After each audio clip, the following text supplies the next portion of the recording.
scoring companies and contacts.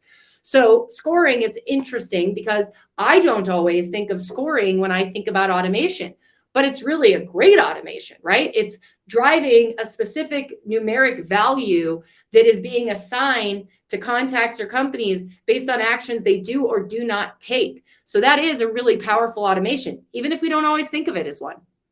So what are the steps required? So we need our contact scoring plan. We need our company scoring plan. And this includes things that increase and decrease the score. So a recommendation I have there, this is my tip I recommend to everybody who's creating a scoring plan. Get a Google Sheet and go ahead and create tabs for all of your web pages. Create a tab for all of your downloadable assets. Create a tab for anything that your audience can interact with that you can track inside of HubSpot. And then, especially if you're wanting to make different content buckets for scoring, go through each one and have a column for what you think it shows intent of and how valuable, another column for how valuable that action is. And that's going to allow you to then create a great scoring plan that you can implement, okay? So the features that we're using here, company properties, contact properties, pretty simple. So we're going to go ahead and go live and just take a look at creating a scoring plan. So when you go in to create a property, you create a scoring property. That can be done for contact or company. And then you'll see here that we can clone a score that we have to go ahead and build on it. And then we can also create conditions for our scoring as well. So if we go down here to the bottom, we can add additional criteria, okay? So what we can do here is we can, if they have an associated deal, we give them 10 points. If they have 3 contacts with a buying role, we give them 25 points.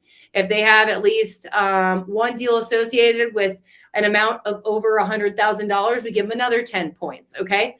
And then if the activity is less than 7, if they have not had activity in 7 days, then we take away points, okay? So figure out what your criteria is going to be for your scoring. And then we are going to use that scoring in the next step. So again, remembering that when we're setting up a scoring property, it's super easy. We go create a property. If it was company, we could do a company scoring property. So let me just go ahead and do company scoring demo here. And we go ahead and go over to next. And then we go down here. We make this a scoring property. And then we're going to build out that score. Okay. So we're going to add our criteria. Please notice that we have slightly different options here. So for example, we have our meeting stuff, which is great. So we can talk about meetings.